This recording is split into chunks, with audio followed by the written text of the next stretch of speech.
காலையில் 7:40 தெரு தெருவா ஒவ்வொரு வீடாக தமிழக வெற்றி கழகத்தின் வேட்பாளராக வெள்ளிவாக்கம் தொகுதியில்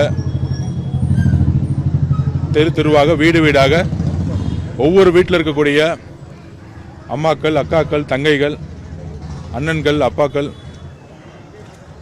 சின்ன சின்ன குழந்தைகள், தம்பிமார்கள், தங்கைமார்கள் ஒவ்வொருத்தர் வீட்டுக்குள்ளே போகும்போது ரொம்ப சந்தோஷமாக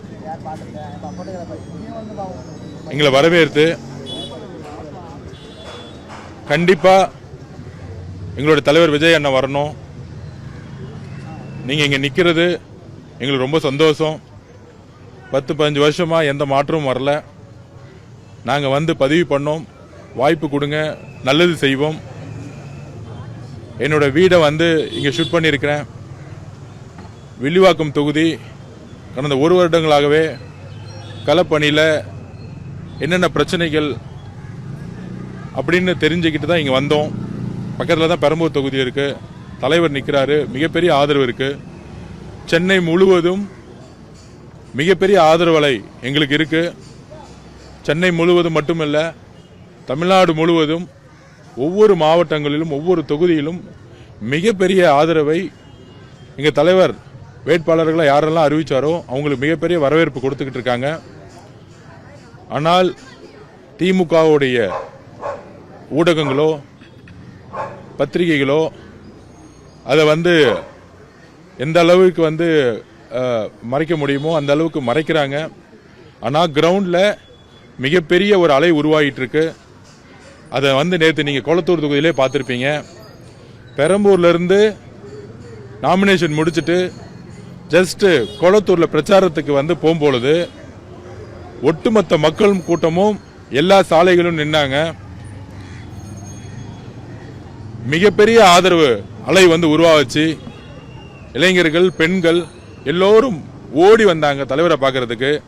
கட்சி சார்பாவோ மாவட்ட செயலாளர் சார்பாவோ எந்த விதமான கட்சிக்காரர்களும் நேற்று ஆர்கனைஸ் பண்ணவே இல்லை. ஸோ அப்படி ஒரு அலை உருவாச்சு. அதை நேற்று ஈவினிங்கே பதிவு பண்ணியிருந்தேன். காவல்துறை எந்த அளவுக்கும் எங்களுக்கு சப்போர்ட் பண்ணல. அதனால பிரச்சாரத்தை வந்து ரொம்ப விரைவாகவே முடிச்சுட்டு மக்களுடைய பாதுகாப்புக்காகவே நேற்று தலைவர் வந்து கிளம்பினார் கொளத்தூர்ல இருந்து. அதனால வில்லிவாக்கத்துக்கு வர முடியல. ஆனால் கூடிய சீக்கிரத்தில் தலைவர் விஜய் அவர்கள் வில்லிவாக்கத்தில் மிகப்பெரிய பிரச்சாரத்தை மேற்கொள்வார் அப்படின்னு வந்து ஒரு உறுதி கொடுத்தாரு அந்த மக்களுக்கு. ஏன்னா நேற்று கொளத்தூர் மக்களுக்கு மிகப்பெரிய ஆபத்து நடந்திருக்கும். எப்படி கரூர்ல வந்து நடத்தினாங்களோ, செந்தில் பாலாஜி நடத்தி இன்னைக்கு தொகுதியை மாறி கோயம்புத்தூர்ல போய் பயந்துட்டு நிற்கிறாரோ, அதே மாதிரி கொளத்தூர்ல அங்க இருக்கக்கூடிய அமைச்சர்கள் வச்சுட்டு நடத்த பார்த்தாரு. ஆனா அதை நாங்க வந்து உணர்ந்து எவ்வளவு சீக்கிரம் முடியுமோ விரைவா வந்து எங்களுடைய பிரச்சாரத்தை முடிச்சுக்கிட்டு கிளம்பிட்டோம். அந்த அளவுக்கு காவல்துறை வந்து எந்த சப்போர்ட்டும் நேற்று பண்ணல. அது மீடியா, உங்க மீடியாவே வந்து லைவ்ல காமிச்சாங்க. ஆனால் இன்றைக்கு வருத்தத்திற்குரிய ஒரு பேரதிர்ச்சி காலையில் ஊடகங்களில் வந்துகிட்டு இருக்கு.